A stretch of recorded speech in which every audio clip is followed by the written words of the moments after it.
Mayong hapon sa tanan, salamat sa matag usa nga naa diri nga inyo yung gipili no nga makig-fellowship sa ato ang mga igsuon o sa pagsimba sa buhi nga Dios.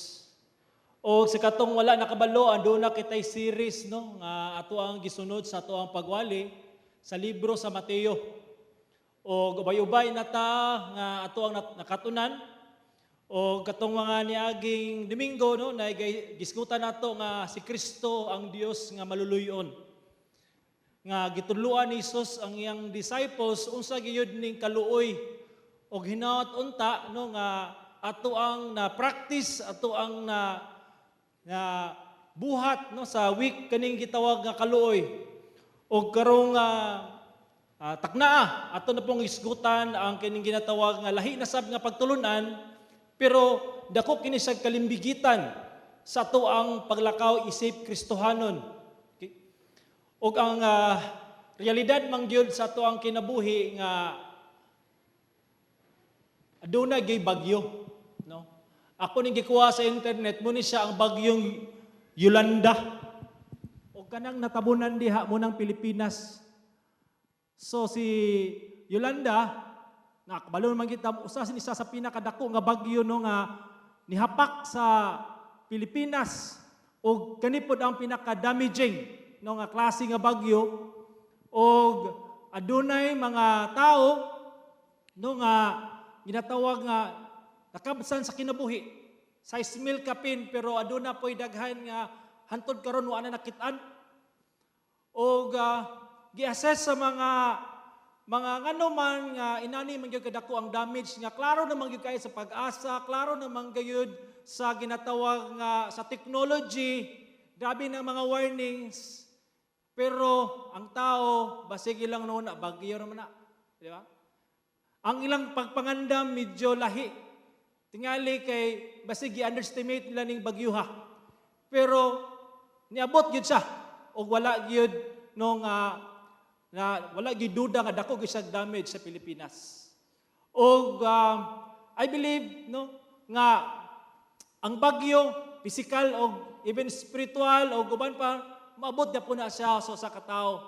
Og napoy classic na po laing bagyo no nga niabot karon current ni sa dili lang ni sa bagyo gyud nga murag ni hangin pero sakit ni.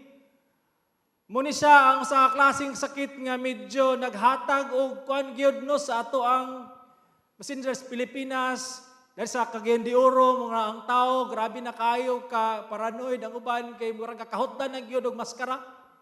Okay, so murag di na gyud tistikag palit sa mercury, tistikag palit diha sa asa man nga mga kanang ginatawag nga butika. Hurot-hurot gyud kay kani nga klase nga sakit makamatay gyud, no? So far aduna like grabe sa no pero dako na kada 83,000 o adunay 2,000 na kapin ang nangamatay o naka-recover na 36,000 pero napay kaning uban nga naka-recover gipansak balik sa ospital kay balik no naay na-detect na pod nga napapadi sila totally nga naayo. So muni siya no ang realidad karon sa ato ang kahimtang sa tibuok kalibutan. Mga kabalaka, mga kahadlok nga dili gyud mapugnan basin saon gapray man kita, gaampo ta pero muabot gayud ang bagyo sa kinabuhi.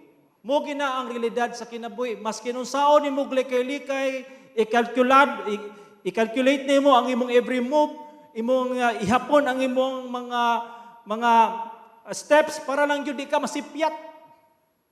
Pero muabot gayud ang bagyo.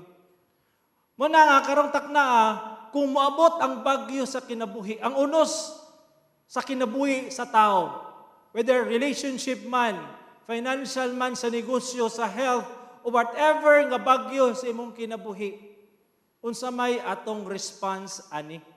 Muna siya ang tagaan natong pagtagad. Aron sakto ang atong response, dapat masabtan nato nung unsa may katuyuan nining unos sa kinabuhi. Muna siya ang atong isgutan. Kay wala gayoy nahitabo sa kinabuhi sa usa ka Kristohanon nga aksidente. Ang tanan aduna gay plano ang Dios. Now, muna no, ang coronavirus, masin ang stocks sa tibuok Dow Jones no, mga dagkong kumpanya na Apple, McDonald's, grabe nagpaubos gayon. 5 trillion ang ilahang nawala tungod aning nga virus kay wa nay pamalit, manay ga pangadtog asa madapita kay hadlok matakdan. So muna siya. Ang PAL karon 300 ka empleyado ilang gitangtang sa ilahang ginatawag nga trabaho kay wa nay lupad. So muna siya ang point na rin nga naagi bagyo nga moabot. Now, atong isgutan ang katuyuan sa unos. Katuyuan sa unos sa kinabuhi. Ato man gyud nasabtan nga di man gyud ni mapugngan. Pero naay katuyuan. So busa atong isgutan ang libro ni Mateo, padayuno nato para mas masabtan gayud nato ang punto ni Hesukristo. Now, karon, ang context aning Matthew 14:22 to 33 is human sa mga tao nasaksihan nga si Kristo maghimo gayud og milagro. Nakatilaw sila, nakatagamtam sila. Gipakaon ni Jesus ang 5,000 kalalaki. Walay labot, babae ug mga bata. So kung itotal tanan, 25,000 ang gipakaon ni Jesus. Sa pila na to kapan og isda, 5 kapan og 3 ito ka isda. Gimultiply ni Jesus og daghan pa gyud sobra. Nakatagamtam sila sa physical no nga ginatawag nga provision. Nakatagamtam sila sa grasya kaluoy ni Jesus. Now, tungod nini nga panghitabo naka-realize ang mga katawhan mo na gid ni siya ang ato ang hari. Siya na gyud kay muning hari nga majino nimo kani nga hari magahatag og pagkaon nato. Libre na ang atong kaon. Anya kani pagyud klase nga hari nga atong gi-recognize, muhimo pagyud milagro, mubanhaw patay, muayos buta, mupalakaw sa mga bakol, muna gini siya nga hari. So meaning nanay ginatawag nga commotion nga kani mga 25,000 katao naka-decide sila nga pugso nila si Jesus nga himon og hari. Una nga muni ilang ingon sa pagkatinuod kini siya mao gayud ang propeta nga mianhi sa kalibutan. Propeta padala sa Dios. Okay? Sa pagkamatikod ni Jesus nini, siya mibiya pag-usab og nag-inusara dito sa kabungturan, no? Sa dihang nakita na niya ang intensyon aning mga tao nga pugson siya nga himon og hari. Mibiya si Jesus. No? Og ang nahitabo pagyud ani sa dihang, di ba? Pagkabuntag kaning mga tawhana ng bakod og ilang gipangita si Jesus. Unsa may ilang tuyo kang Jesus. Of course, nakakaon sila panihapon sa gabi. Unsa may sunod? Pamahaw. So ilang gipangita sa Jesus kay kaning hari. Gusto sila pamahaw. Naguna tingto sa unsa na po kaihanda ba? 25,000 ra batakabok ba? Lahi na po tingali basig di mo sila makaog bacon kay baboy man na. So sa baka ka ng steak, no? Now, dadto gipangita, no? Kay nakatagamtam sila og kining ginatawag nga temporal nga provision karon mo na gid hinuon ang ilahang gitinguha. Mo na gid noon ang ilahang gipangita nga wala nila nakuha ang punto ni Jesus nganong iya tong gibuhat. Muna karon nga si Hesukristo sa bersikulo 26 sa Juan, ingon siya, sa pagkatinuod gayud, sultian ko kamo, nga kamo, nangita kanako tungod kay dari nako. Dili nangita kamo kanako dili tungod kay nakakita kamo og milagro, kundili kay kamo nakakaon man og nabusog sa pan. Imagino nimo na nakita ni Jesus ang ilang after. Ang ilaha yung gusto is dili giday siya. Dili giday siya kundili ang unsay iyahang mahatag. Murag sounds familiar kay ba? Sounds familiar kayo? Di ba? Nganay mga, di ba? Di gini na malikayan. Nganay mga tao nga matog simbahan, join sa wider group, pero dili giday si Kristo ang tuyo. Unsa man day ang mga mahatag, uy day libre. Imagine nimo sa libre bugas, managhan. Di ba? Na libre nagipanghatag managhan pero katong yung andaman gayud o katong espirituhanon nga pagkaon mura makato sila karon. Makita gid ang tuyo. So meaning kana siya nga klase nga kasing-kasing dili lang na karon nga panahon kundi sa una pa. No nga ang blessing ang gipangita dili gyud ang katong gahatag sa panalangin. Pero nay gusto si Jesus nga iyahang mahatag sa tawo nga wala gyud nila nakuha. Kay unsa man giday ang gusto ni Jesus sa bersikulo 27. Ayaw kamo paghago alang sa pagkaon nga mahanaw ra. Unsa man iyang point? Ayaw ninyo tinguhaa ang mga butang, ang mga temporal, ang mga butang nga mahanaw ra. Kundili sa pagkaon nga mulungtad ngadto sa kinabuhing dayon nga ihatag kaninyo sa anak sa tawo. Nag-refer siya sa iyahang kaugalingon. Tinguhaan ninyo ang kinabuhing walay katapusan. Tinguhaan ninyo nga kamo mahimong kabahin sa akong gingharian. Mo kini na ang katuyuan di ay. Ang katuyuan ni Jesus nganong gihimo to siya nga milagro para ma-realize nila mulid to siya sa tinuod giday nga pagkaon nga mao siya ang pan sa kinabuhi. Nga sama ang pan nga maghatag og kinabuhi pero temporal lang nga kinabuhi siya pan nga makahatag og kinabuhing walay katapusan. Pero kaning mga tawhana, taman lang sa pan nga mahanaw ra.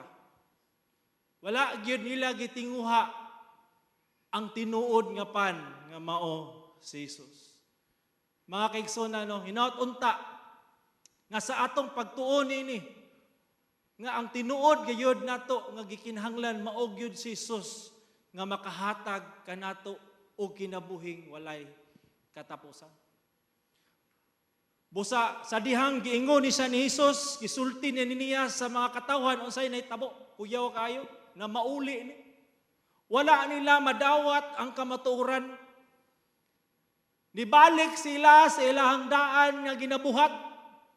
Niundang na sila pagsunod kang Jesus, kuyaw kayo. Gikan sa 25,000 or nilibo sa diyang gisulti ni Jesus ang tinuod. Kani siya nga butang. Wala nila matake, wala nila makaon. Nagpakita lang giday sa ilang kahimtang, sa ilang kasing-kasing. Na mauli sila, libalik sila. O ang nabilin, kanilang 12 katinunan. O karon atong maisgutan, giunsa ni Jesus pagpadayag sa iyang kaugalingon sa 12 niya katinunan, pinaagi sa pagyo. Okay, padayon ta. Nga natakaron sa verse 22. Gikan to sa John, parihara man gyapon ang istorya pero mas detailed man gitong sa John. So nibalik ta karon sa Matthew 14:22. Ug ang mga tinun-an gipasakay dayon ni Jesus sa sakayan. So imagine nimo sa dihang gipauli na ni Jesus ang mga tao, uli na balukos inyong tuyo, lahi ganyong tuyo. Kamo mga disciples, mga tinanong, una mo dadto ha, kita ta dadto. So, siyempre, ang mga disciples, kay tinunan god, ni-submit sila sa mando silahang magtutudlo. Nisakay po sila. O kaning iyang tinunan is mga expert ni siya nga mangingisda, dili tanan, pero kasagaran siya mga tununan mga mangingisda. So therefore, kabalo gid sila sa kahimtang, kabalo sila sa unahan, nga I believe nakadetect ni sila nga naay bagyo nga coming. Naay bagyo nga moabot. Pero tungod kay gisulti man sa ilahang master, nituman sila. Okay? So si Jesus Christ nagampo dito sa bungtod, kay muni ang ginabuhat mo ni ang mga pamaagi ni Jesus nga marelease siya tingali sa mga stress, mga usa ba kahadya. Muni siya ang pamaagi niya nga makakommune sa Amahan. Okay? Dayon, o sa pagikan na niya ang mga panon sa katawan nag-inosara pagtunga sa bungtod aron okay? O sa pagikan na niya ang mga panon sa katawan nag-inosara siya pagtunga sa bungtod aron pagampo. O sa pagkagabi na siyarang usa didto, muna akong gisgutan. Dayon usay na itabo mga kaigsunan sa dihang nagbugsay na tingali iya mga tununan, padulong sila sa pikas nga dapit. Adunay karon nakatagbo sila og ngit-ngit nga, di ba? Clouds or gabon. Nakadungog na sila karon og mga dalugdog. Nagkita na sila og mga kilat ug ang karon ang balod nagkanahinay nagdako sumurag ana-ana na niya ang hangin grabe ka kusog niya. Opposite side, opposite no nga nang gitagbo sila sa hangin so hinay ang ilang aginod. Naka-eksperyensya sila og kining ginatawag nga bagyo. Di ba? Nituman sila, ni-obey sila, silang master, pero sa dihang nana sila sa lawod, adunay bagyo nga ilahang na-encounter sa kinabuhi. Unsa man ay point dari? Ang uno sa kinabuhi, mudangat dili lang kay nakasala ka. Tungod usab kay nituman ka. Di ba usahay manggod no kun ay mga bagyo sa kinabuhi, ang atong una manggod gisilutan kus Ginoo. Daghan kay kog sala, daghan kay kog nabuhat pero igsuon. Naay mga bagyo, naay mga unos sa kinabuhi nga mudangat kanimo tungod kay nituman ka sa Dios. Tungod kay nituman ka sa iyahang kabubuton.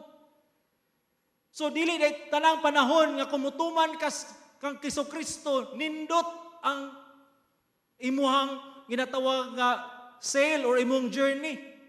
Naapod day kay bagyo nga imuhang ma-encounter sa kinabuhi. Igsoon ang mga dili sayon ang nahitabo sa mga apostol sa dihang nituman sila kang Kristo. Dili sayon ang nahitabo sa mga missionaries, no? Na uban na gipang bangkaw ang uban sa baka ilang na experience tungod kay nituman sila sa Dios. I don't know about you right now. Tingalin adunay bagyo sa imuhang kinabuhi. Nga niabot tungod kay nituman ka kang Kristo.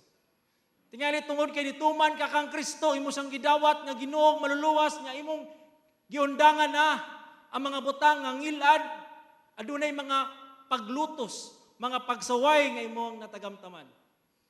Tingali uban kaninyo gitalikdan sa inyong minahal sa kinabuhi, gitunglo mo tungod kay gituman ninyo si Jesus. Tingali uban sa inyo natangtang sa trabaho tungod kay gipili nimo ang pagkinabuhing matarong. Igsoon, ang unos moabot gayud, maskin nituman ka kang Kristo. Pero naay rason. Naay nindot nga mahitabo. Tanaw na to karon sa istorya. Kay padayon ta, para mas ma-appreciate pa gyud nato. Sa ikaupat nga hugna na sa kagabion, miadto siya kanila, naglakaw ibabaw sa tubig. Kuyaw kay na. Ikaupat nga hugna, kabulo mo sa nisang oras? 3:00 sa kadlawon. O kabalota, narabay mga ginatawag nga bitong sulti nga kani daw 3:00 sa kadlawon, delikado daw ni. Anong delikado man ni? Daghan mga buros. Delikado ni tungod kay muna ning panahon no nga ang mga mumo manggawas. Muna ning siya ang takna nga ginatawag nga nadukusog ang kangit-ngit. Kana isa istorya lang lugar. Pero lahi ni siya. Natimingan lang gitingali nga alas 3 sa kadlawon. Pero aning nga time human pag-ampo ni Hesus naglakaw siya sa tubig. Klaro kayo, di ba? Nga si Kristo Hesus dari na gipakita ang iyahang gahom. Dari na niya gipakita sa iyang mga disciples nga kani nga milagro wala niya gipakita sa 25,000 ka tawo. Iyan ang gipakita sa iyahang mga disciples tungod kay nasa gusto ipadayag siyang kaugalingon sa iyahang mga tinunan naglakaw sa tubig. Di ba kung akong anak nasa peligro, kung mo-action na siya og hikap og init nga kaldero, di man kumingon. Di ba? Di man ka magbaklay-baklay. Unsa may bato nimo? Dagan jud ka diya. Kung mo-action na siya gunit og kutsilyo, di ka magkuhan diya, dili ka murabi tao mag-tsunami ana. Di ka dapat mag-tsunami diya. Dagan, di ba? Pero si Jesus, naglakaw. Chill. Usahay manggod no kanang kung ata karon sa peligro magununa ata kadugay ba sa Ginoo. Lord, dugaya kasi mo. Lord, tabang. Pero kabalo man gyud ang Ginoo sa imong sitwasyon. Usay padalion na to siya pero nasay kaugalingon nga timetable. Nasay kaugalingon nga pamaagi. Nasay kaugalingon nga timing. Kung ang iyahang katubagan sa imong pag-ampo, sa imong tingwa, kung para sa imong murag langay kayo, pero ang Ginoo, for sure, galakaw. For sure, gapadayon siya. Muna ang ato ang dapat unaw-naon. Amen ba diha? Wala ka gikalimtan sa Ginoo. Di ayaw mo na nga wa ka gibali-balis Ginoo kay ang Ginoo klaro kayo ang iyang milagro galakaw siya padulong sa iyang mga disciples. Tingali iyang mga disciples nagununa kadugay pa kayong bagyo. Ug sa matani, usa na ni siya. God is approaching. Kabaklay. Wala gadagan. Galakaw. Gilakaw ra niya ang bagyo. Saan ka na? Gilakwan ra niya ang unos padulong siyang mga disciples. Now, pag hapit na, tingali, murag na ay, imagine na ako, di na ako imagine na, pero ako try og imagine. Nakakaroon sa, example, bangka ni. Muralogag ng mga fogs. Kung ako si Pedro, murag na may approach. Laka. Ipaganan ako, uy, may jet ski. Wala po'y bangka. Uy, halaka. Diba? First time nila in their entire life na ay tao nga galakaw sa tubig. Now, unsa may una ni mo maunahunaan kung kana siya imong makita. For example, nangisda ka da sa unahan sa gusa. Di ba? Sa kanang dagat diya, fear creeps in. Nahadlok sila, matod pa diri, no? Matod pa sa, sige lang, ato na nahadlok sila, o ato sa nagsutan nga prinsipyo, kay ang Dios wala nagpagsagad kanimo sa unos nga imong gidangatan. Okay? Dahil na dari, apan sa ilang pakakita kaniya, naglakaw, ibabaw sa tubig, ang mga tinunan, nangalisang, nagingon, sa ingon nila, na ay multo. Mamaw or sa baka, so depende na sa niya. Multo kini. Nanyagit sila do, grabe tingali do, murag. Ang uban tingali kasa musalom pero bagyo man, wag sila mahimo. Multo. Nagsyagit. There's fear in their hearts. Pero unsa may comforting words giingon kanila ni Jesus. Diha-diha mingon si Jesus. Salig ka mo. Pagkadungog, salig ka mo. I believe, di ba? Ang mga karniro makadungog sa tingog sa magbalantay sa karniro. Na-recognize na pagtingog atong ilang nakita nga galakaw sa tubig, salig ka mo, ako kini. Ayaw ka mo kalisang. Wala na gipalailan ni Jesus. Guys, Jesus of Nazareth, anak ni Mary, kabalo mo? Hello? Wala na. Salig ka mo, pagdungog palang daan, sure na. I believe, familiar kay kainis mga bata, mga kanere. Di ba? Maski ka na imong mama, layo na, basta, di ba? Pakingon, naitingog, baka recognize yung ka nga ka na imong inahan. Yan naman, spend ka, nagpila ka tuig, kabalo yung ka. Salig ka mo, ako kini, ayaw ka mo kalisang. Ikson, ang normal nga reaction kung naay bagyo is ang kahadlok. Ang normal nga reaction kung naay unos sa kinabuhi, kabalaka. Nagina, maskin sila ni tuo, maskin sila ni tuman, nakita gyapon no sa ilahang kasing-kasing ang ilahang pagkatawhanon, busa gi-comfort sila ni Jesus, salig kamo, ako kini, ayaw kamo kalisang. So therefore, naitulo kabutang nga to ang tagaag pagtagad. Una-una, salig kamo. Dari gyud makita nato, kinsa gyud ang imong kasaligan, kinsa gyud ang imong gitindugan panahon sa bagyo. Di gyud nimo makita sa imong kaglingon nga laka. Gasalig man ko kung lingon, gasalig man ko ani ana. You will know whom you are trusting.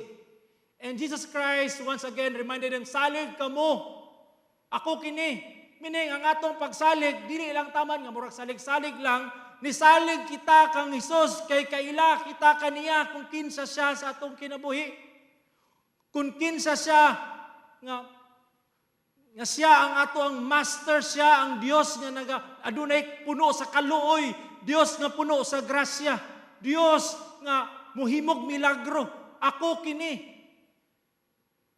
Lisod mo salig kung wa ka kaila si muang Ginoo. Magina siyang realidad maskin sa tuang kan alalo nga kinabuhi. Di ba karon murag I believe daw giskutan man ako sa inyo to ni agi nga karon panahon na wala mi kauban sa balay. Muna nga daghan og mga medyo kumuso na mong duha kay ga-adjust pa mi. Salamat lang kay naiyang inahan ni Vina mo assist. Pero dili gid may pwede moingon nga ni panahon nga iyang inahan ni adto sa Bohol. Siyempre naman po ko yung mga lakaw nag-una-una kay sabay kung bilinan sa akong anak, ala lang ibilin ako silingan. Ano kaila? Isod kay salig kung wa ka kaila. So therefore, nawag ko sa kuwang inahan, sa patag, palihog lang. Na ay, apostolic ministry. Luoy na kayo. Di ba? Isa lang ito kadlaw. Pero akong point is, disod isa mo salig, kuha ka kaila. Ngunang nga si Jesus, ako kini, your master. Ako kini, Pangingon nila, ako kini, nilumduman nila, ang tanan gibuhat niya, uy, mo man ini. Ang Ginoo, ayaw kamo kalisang. Muni siya, ang kaning do not fear, gibalik-balik siya 365 times. Grabe na. 365 times. So naay usa ka do not fear every day. Fear not, ayaw kahadlok. O sa John 14:1, ayaw kamo kaguol. Diha sa inyong kasing-kasing salig sa Dios o salig usab kamo kanako. Gibalik-balik, 10 ang lugar ni sa mga bersikulo. Ingon pa gyud siya sa dayon pagkahuman niya na sa diyang nakita ni Pedro nga iya gitong, di ba? Ginoo. Ginoo kung ikaw man kana tuguti ako nga muanha kanimo sa ibabaw sa tubig. Pedro, no? Imagine nimo ni si Pedro usa kani siya sa pinakabadlungon nga disciples, okay? Usa kani siya ka, di ba kanang aggressive nga klaseng disciple, Pero naa siya'y pagtuo. Okay? Ningon sa Ginoo, kung ikaw ka na, tuguti ako. Nga muanha ka nimo, ibabaw sa tubig. Naghulat siya o ginatawag nga go signal. Di ba? Wala siya maguna, ay Lord, ikaw din. Basta di, ambak na dito. What's a kwan? What's in yas? Okay, what's in yas? Pag-ingod, go. Wala na. Dali, diri. Busa si Pedro na ginahinay o hakwat siyang tiil. Tingali, ganana niyang tubig. Bay, malunod. Pero, timan ni si Pedro, mangingisda. Diba? Halos sa iyang kinabuhi, nasa tubig, pero wagid siya ka kita o tao sukad nga naglakaw sa tubig. Pero tungod kay nisalig siya. Nihawa gid siya sa baruto o unang tikang, kaduhang tikang, nakalakaw gyud. Ingon dariyo, mikawas siya sa sakayan. Mikawas. Milakaw ibabaw sa tubig. Asa ang iyang object? Miadto kang Hesus. So ang iyang focus nganong successful siya sa iyang pipila ka steps is because naa siya'y object sa iyang faith o naa siya'y focus ang iyang mata nakatutok kang Hesus. Kay ang unos sa kinabuhi mulig-on sa atong pagtuo nga mosalig ug mutuman sa pulong ni Hesus. Mo gina siya ang realidad. Di ba? Namang kay panahon nga murag ganahan na ta sa ato ang kinabuhi murag komportable na kay ta ba? Di ba? Komportable na kay ta murag okay naman kay ang live, mag-wider man kung nga murag kuan naman kayo. Di naman tiyo kinahanglan pa og mga uban pang mga butang diha. Pero igsuon pakabot sa unos sa kinabuhi dadto. Mapukaw ang imong pagtuo, mosalig ug mo hinungdan nga mutuman sa pulong ni Jesus. Therefore, ang unos sa kinabuhi, dili siya usa lang ka negative nga nahitabo sa usa ka tawo. Kung ikaw usa ka Kristohanon, aduna ka siya positive nga impact sa imong kinabuhi kay grasya ni siya ni Jesus nga mapukaw ug mulig-on ang imong pagtuo nga ikaw musalig gayud kaniya ug mutuman sa iyahang pulo. Na obedience. I believe one way or another we have obeyed Jesus. Na natay mga gipangbiyaan. Na natay mga gipang salikway because of we love Jesus. And tungod pud sa uno sa kinabuhi kita nahimong matinumanon diha kang Hesus. So therefore mga kaibigan, ang mga uno sa kinabuhi is another form of blessing nga ginalig-on ang imong pagtuo o pagsalig nga mutuman sa pulong ni Jesus. Di ba? Most likely, ang obedience mas matest siya panahon sa kalisod. Abraham, sa diyang gisulayan siya sa Ginoo nga ihalad iyang bugtong anak dito sa bukid. Pinangga niyang anak na ginusara. Isulayan ang iyang pagtuo. Pero tungod kay gisulti man sa Ginoo, tungod kay gisulti man, iyang gituman kay Ginoo man ang nagsulti.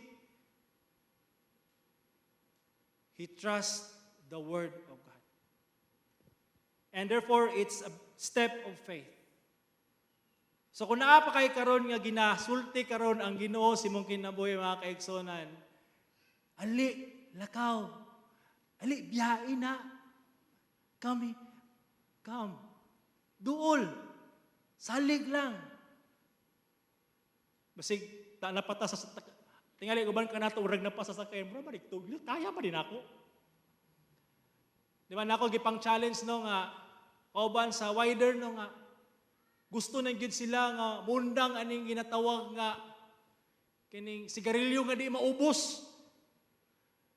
Murag paminaw nila, Brad, kaya lagi na, sigaran, murag dili. Because, komportable nga kinabuhi, murag naanan na sila, pero kabalo sila nga, sala, nagdaot sila sa lawas, sa templo, sa sa Holy Spirit. So therefore, ginatabangan na mo, pero ang point ginako is, ginapoint siya kan Jesus, ng iyang pagtuman, dili tungod kay nahadlok lang siya sa lung cancer, kundi above all, nituman siya, tungod kay mo gid ang sulti sa Ginoo sa iyang kinabuhi.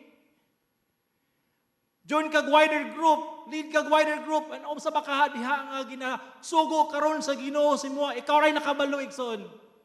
Ayaw pabilis baruto. Matod pa da, mikawas, milakaw, o miadto kang Hesus. Ang uban, di ba? Nakalakaw na, no? Si Pedro, nakalakaw. Pero usamay nahitabo mga kaigsonan. Sa nituman siya, apan pagkakita niya sa hangin, oy, nawala siya sa focus, murag, tingali pag tutok niya kang Jesus, murag nangilabay ng hangin. Uy, katugno ba? Tingali, paglakaw niya na ba, dakong balon, nahilamusan niyang noong. Murag na, uy, no? Tingali, usa kayang gibati ato, or tingali, paglakaw niya, padulong kang Isos, nakaduog siya, dako kayong dalugdog. Saan na ba ni? Nawala siya passing. Murag, nawala siya sa iyang gitutukan. O instead nga, nakatutok sa kang Jesus, murag dadto naman noon siya, uy, pagkiyoy, basahay. Wala. Sa hitabo, nahanlok siya. Dili na yung first time, nahanlok na siya. Di ba? Karon nahanlok na po. Double fear. Nahanlok na po sa normal nga reaction sa tao. Di ba? Kunay unos, mahanlok ngayon. O sa'yo na hitabo, nalunod. Klaro kayo, nag-anam-anam pagtidlong sa tubig. Unsa man na, nanabang tao kung lunod mo anam-anam. Kabalo mo ako, di ba? Kita mo nagtao, kay si Pedro, maayo ni Mulangoy. Mga isda, pero tingaling, grabe pag sa kapakapa niyo, tingaling, mura tingin siya si Michael Phelps, wah, hantod na wadag kusog. Kay matod pa sa kuang silingan, nga ang makalumos dahil sa tao, dili man tungod kay nagkapakapa dahil sa makalumos sa tao kay mawadag kusog, kapuyon ba? Muna nang makalumos, muna nga, nayo sa ka silingan na mo nga nasa nakita nga tao nga nalumos, nangayog tabang, nasa datos daplin, ilang gihulatan nga, okay pa, kusog pa kayo mo kapa niyo. Tabang kol. Di angkol siya, niya bata pa daw siya. Angkol mo ko di ba? Hantod, pakakita niya, wala, luya na. Ayaw pa din niya gi-rescue. Ale, doy. Wala, dili na kay, kung imo ning i-rescue ning malumos na kusukin na mo kapyot, apil mo duha.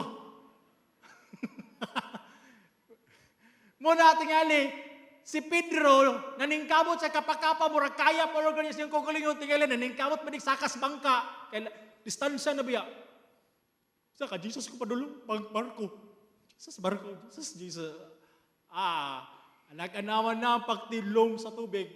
Unya, nakamaot na ginadi, di ba sa ginong kamaot na, pero ang naka-apan na ni kang Pedro ba? Kay sa dihang, wada na siya kusog, anam-anam na pagtilong sa tubig, ayaw pa misinggit, kinuluwas ako. Pwede na, Pedro, kung gigamit na lang mo yung utok, pero sa taban kay, ano, pag action pa lang ni mo, Lord, help me. Napay kusog ni, ayaw pa. Gihulat pa gini niya, normal nga reaction sa tao. Ngayhara mangayok tabang sa ginokon, wa na'y mahimo. Ingnay mo tapad, ayo anak bay. Ayo anak ay.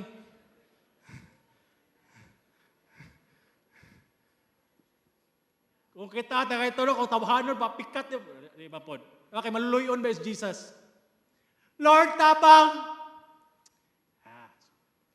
Pero nakita na ang kaluoy, di ba nakita na ito diri ang compassionate heart of Jesus. Ang importante ni obey, pero matod palagit, mas ginituman na ka sa Ginoo, Dili gyapon na siya garantiya nga perpekto imo kinabuhi. Nagi panahon nga masipyat ka, kay nagi panahon nga makita kag bagyo diya, makita kag baka discourage mo Sa naman ni gubot naman kayo ni unsaon naman ni Mawala kas passing. Ang uban nakatuma na, salamat sa Ginoo kay na uban nag-struggle sa kaning substance abuse ilang lawas. Ay, free na ko pero igsoon ayaw pagsalig si mong kaugalingon. Salig gyapon sa Ginoo, tutok gyapon sa Ginoo. Di ba? Kung ikaw nakakaroon sa pagsulay niya, nahimo kang madaugon, so salig gyapon sa Ginoo kay constant lagi ning bagyo. Okay? Di ba? Ito, nasabtan na rin nga, diha gituyon ni Jesus ang iyang kamot, o iyang gikuptan si Pedro, o gignan. Taong gamay, o pagtuo. Nganong nagduha-duha ka man? Nila ko ma-imagine, Lord, lagi, duha-duha ko. Sorry, Lord. Imagine na, di ba? Ikapoy na biya. Tingali, yung hunga niya, whatever, sa gibuhat ni Jesus, basta, gisultihan niya si taong gamay pagtuo. Nga naman, nituo, ang importante manggid ni Jesus, mga kaigsunan, na ay pagtuo. Basta bala ko sila kagamay na ay pagtuo, pero tungod lagi sa itong pagkatawahan, no lagi panahon nga masipyat. Pero, kung sa may atong lesson nga malayan, ang uno sa kinabuhi, magpakita nga dili nato kaya kung wala si Jesus. Amen ba? Hindi na to kaya, Ikson. Muna nga, dili mo na ko ang ulo. Ako na gunne. May nakay ka mo, mulid og, saba, wider niya. May nakay ka mo, mutudlos mga bata. Overcomer na ka, kay wala na ka nga bisyo. Nindot na kay dagan sa negosyo. Ikson, di niya po ni mo kaya. Kaya giklaro na ng daan ni Jesus sa Juan, kung wala ako, wala kamoy mahimo. Mo gina siya. Nagay mga panahon, tingali natay gina-strugglean nga sala sa tong kinabuhi. Nga muratag si Pedro nga nituman after pila ka bulan, nahulog na pod sa sala. Naning kamot nga maka-overcome pero di gyapon kaya mo sa ayang Lord tabang. Igsoon, always depend on Jesus. Salig yun kang Jesus. Kaya kung wala siya, wala yun tayo mahimo. O sa last part, o sa nakasakay na sila sa sakayan, ang hangin milurang, unya sila dito sa sakayan, bisimba kaniya. O mingon, sa pagkatinuod, ikaw gayud, ikaw mao ang anak sa Dios. Gisimba o ilang nailhan ang pagkaginoo ni Jesus sa ilahang kinabuhi. It takes a storm to help them know that Jesus is God in their life. Timan ni 2 years na sila gaban-uban kang Jesus, pero wala pagyud gyapon nila mailhan kinsa gayud si Jesus. O ang gusto ni Jesus nga iyang ipadayag ang iyang kugalingon kanila nga dili lang ko propeta, dili lang ko magtutudlo, dili lang ko bright na tao, kundi ako anak sa Dios. Na-gets gid nila. Ka-gets na gid sila ani. Og di na gid mabangbang ang ilahang ginatawag nga, di ba? Pagtuo. Sold out ng gid sila kang Jesus Christ. Nga siya giday anak sa Dios ug misimba sila kaniya. Igsoon, di ba? Nakita na to daring amang uno sa kinabuhi is one way of God will introduce Himself to us. Lord, di ba natin mga pagampo, Ginoo, tabangin ko nga mailhan pagyud tika kuyaw na nga pagampo. Pagampo mo na? Lord, I want to know you. Kata ba na? I want to, very good.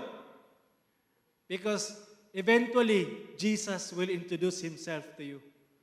O sabi mo, God, I want to know you. Dito sa restaurant, Lord. Karami itong quiet place, in the secret, in the quiet place. Daka. Igsuon, unsa may pinaka-best nila nga nilhan kinsa si Jesus? Sa Bagyo. Agoy. Ang pangutana, unsa man nga signal diha karon ang imong bagyo sa kinabuhi? Signal number 2 ba na? 3, 4, 5? If you have the right perspective, it is an opportunity for you to know who Jesus is sa imong kinabuhi. Dili nimo totally mailhan si Jesus kung siya ang tinuod nga healer if there's naa ka struggle nga physical illness. You will not appreciate Jesus as the provider kung wala ka nag-struggle of financial difficulties. Eventually, these storms in life is one way of Jesus will introduce Himself to you. O makaingon ka, Lord, ikaw na gyud. I commit my life to you. I surrender all. You are indeed God. Ang katuyuan sa uno sa kinabuhi, aron ang pagka-Dios ni Jesus masinati. Amen ba diha? Muna nga karon, matod pa ingon ni Santiago, count it all joy when you experience trials of many kinds. Kung mo manggaling ni Lord ang pamaagi nga mailhan ka namo, grasyahin mi Ginoong Dios nga amo gayud kang mailhan pagyud og Lord, this will cause us to love you and honor you in our life. Let us pray. Salamat Ginoo sa imong pulong karon nga nagahatag kanamo Ginoo kahupayan sa imong kasing-kasing. Nga bisan sa uno sa kinabuhi, Lord, we will think positively. We focus our eyes on you alone. Lord, kung mapakyas me as we obey you, help us to recognize that you are compassionate, loving God who will extend your arms towards us and help us. Lord, I pray that your people will experience such faith of knowing you as God. You are God in our life. In Jesus' name, amen.